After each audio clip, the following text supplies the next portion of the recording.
Nos ting de visita na Aruba, embajadora de Reino na Washington, senhora Tazalar, e também cônsul general de Reino na Miami, kuta Lizette Brems.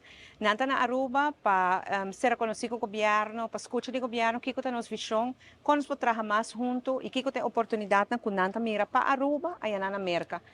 E durante a visita, nós organizamos o Ministério de Assunto Econômico, o Ministério Geoffrey Weaver, organizar um encontro com o setor privado, para assim nós escutar do setor privado também, que conta o qual tem oportunidade.